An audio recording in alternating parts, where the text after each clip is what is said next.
SK பைக்ஸ்லேருந்து Kumar பேசுகிறேன், Tamil YouTube channel. So இன்றைக்கி நம்ம எங்கே இருக்கோம் அப்படின்னு கேட்டிங்கன்னா வேளச்சேரியில். இன்றைக்கி சண்டே. ஸோ இன்றைக்கி இந்த வெஹிக்கிளை வந்து நம்ம வந்து பார்த்திங்கன்னா ஒரு ஒர்க்குக்காக புக்கிங் எடுத்திருக்கோம். என்னென்னா ஸோ 2 டயர்லையுமே இஷ்யூ இருக்குது. ஸோ இந்த வண்டிக்கு வந்து பார்த்திங்கன்னா 2 டயருமே கஸ்டமர் மாற்ற சொல்லிட்டாரு. இங்கே பாருங்கள் டயரோட கண்டிஷனு. ஸோ டயர் வந்து ஃபுல் அண்ட் ஃபுல் போயிடுச்சு, நிறைய பஞ்சர்ஸ் இருக்குது. ஸோ இந்த வெஹிக்கிளை வந்து பார்த்திங்கன்னா நம்ம ஒரு 2 டயரை மாற்றிட்டு ஸோ அதுக்கப்புறம் வந்து பார்த்திங்கன்னா மீட்டரில் வந்து பார்த்திங்கன்னா சுத்தமாக எதுவுமே ஒர்க் ஆகலை. ஸோ நம்ம என்ன பண்ண போகிறோம்னா மீட்டரில் வண்டி ஷார்ட்டில் தான் இருக்குது, மீட்டரோட லைட் எதுவுமே எரியல அப்படின்ற மாதிரி சொன்னார். சண்டே சார் புக்கிங் எடுக்க முடியுமா அப்படின்னு கேட்டார். கண்டிப்பாக நம்மளை தேடி நிறைய பேர் நம்ம கால் பண்ணிட்டுருக்காங்க. நம்ம வேலை செய்கிற டைமில் கண்டிப்பாக வேலை செஞ்சு தான் ஆகணும். இப்போ முடியாது அப்போ முடியாதுன்னு நம்ம சொல்ல முடியாது. ஸோ இவங்களாம் வந்து பார்த்தா நம்ம ரெகுலர் கஸ்டமர்ஸ். ஸோ நம்ம வேலை செய்கிறது தான் இருக்கும். நம்ம பண்ணிக்கிறோம் எம்ஆர்எஃப் தான் வந்து பார்த்திங்கன்னா இப்போ நம்ம போட போகிறோம்.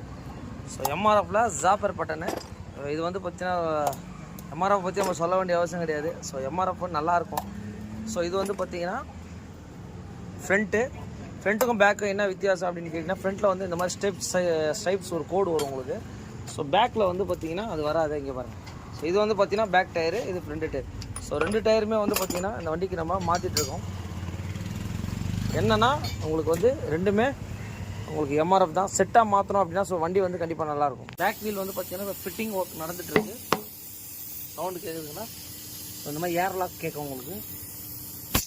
கரெக்டாக போடணும் பீடிங்கு, ஏன்னா டியூப்லெஸ் இது உங்களுக்கு. ஸோ ஃப்ரண்ட் வீல் வந்து பார்த்திங்கன்னா நம்ம ஃபிக்ஸ் பண்ணிட்டோம்.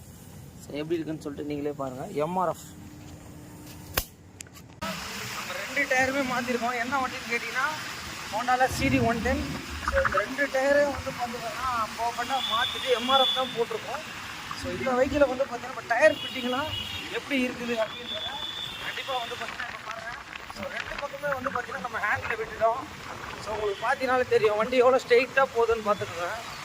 ஸோ இதுதான் வந்து பார்த்திங்கன்னா பர்ஃபெக்டாக இருக்குதுன்னு அர்த்தம் உங்களுக்கு. டயரை ஃபிக்ஸ் பண்ணிவிட்டு டயரோட ஃபிட்டிங் சொல்லுவாங்க. இந்த 2 பக்கமே வந்து பார்த்திங்கன்னா ஒரு நீட்டான ஃபிட்டிங் வந்திருக்கா அப்படின்னு சொல்லிட்டு நம்ம எப்படி செக் பண்ணலாம் அப்படின்னு சொல்லிங்கன்னா ஸோ இந்த மாதிரி வந்து பார்த்திங்கன்னா நம்ம கரெக்டாக வண்டி ஓட்டும் போது வந்து பார்த்திங்கன்னா 2 பக்கமும் வந்து பார்த்திங்கன்னா நம்ம இப்போ ஹேண்டில் பேரை வந்து பார்த்திங்கன்னா நம்ம விட்டோம் அப்படின்னா வெஹிக்கிள் வந்து பார்த்திங்கன்னா ரொம்ப நீட்டாக போகும் உங்களுக்கு பாருங்க.